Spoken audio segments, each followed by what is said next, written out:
కోల్కతా అత్యాచారం దేశ ప్రజలను నెవ్వరపరిచింది. మహిళల రక్షణను ప్రశ్నార్థకంగా మార్చింది. కష్టపడి చదివి భవిష్యత్తుపై ఎన్నో కలలు కంటూ ముందుకు సాగుతున్న ఓ యువ వైద్యురాలిని మానవ మృగం వెంటాడింది. ఆ మృగం పేరే సంజయ్ రాయ్.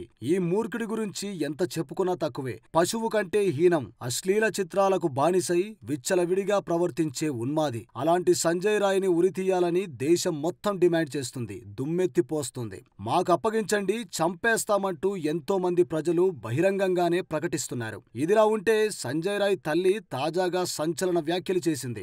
ఏ తల్లైనా తమ బిడ్డ తప్పు చేశాడంటే ఒప్పుకోదు. ఇప్పుడు సంజయ్ రాయ్ తల్లి కూడా తన కొడుకును వెనకేసుకొచ్చింది. అన్యాయంగా కేసులో ఇరికిస్తున్నారని వాపోయింది. దీని వెనుక చాలా మంది ఉన్నారని, వారి గురించి విచారణ చేపట్టాలని డిమాండ్ చేస్తుంది. అంతేకాదు అతడి గురించి చాలా గొప్పగా చెప్పుకుంటుంది. సంజయ్ రాయ్ కు ఆటలంటే చాలా ఇష్టమని, చిన్నతనంలో బాక్సింగ్ నేర్చుకున్నాడని తెలిపింది. ఎన్సీసీలో కూడా చేరి స్కూల్లో టాపర్ గా నిలిచాడని వెల్లడించింది. ఇంట్లో తనను చాలా జాగ్రత్తగా చూసుకుంటూ వంట కూడా చేసి పెడతాడంటూ కన్నీరు పెట్టుకుంది.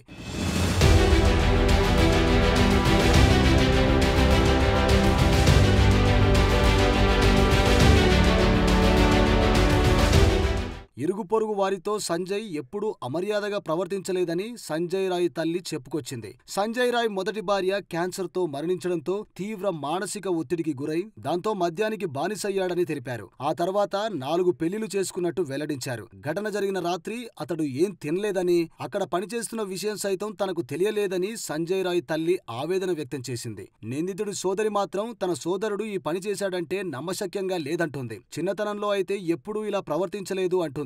ఒకవేళ తన సోదరుడు కనుక తప్పు చేస్తే కఠినంగా శిక్షించాలని పేర్కొంది. నేరం రుజువైతే వదిలిపెట్టవద్దు అంటుంది. గర్భంతో ఉన్న తన కూతురిపై దాడి చేసి గర్భస్రావం సైతం అయ్యేలా చేశాడని ఆగ్రహం వ్యక్తం చేసింది. వైద్యురాలిపై జరిగిన అఘాయిత్యం అతను ఒక్కడే చేశాడంటూ మాత్రం తాను నమ్మనని చెప్పింది. దీని వెనుక కొంతమంది ఉండవచ్చని అనుమానం వ్యక్తం చేసింది. ఏదేవైనా సంజయ్ రాయ్కి ఉరిశిక్ష పడే వరకు దేశంలో ఆగ్రహ జ్వాలలు చల్లారేలా లేవు.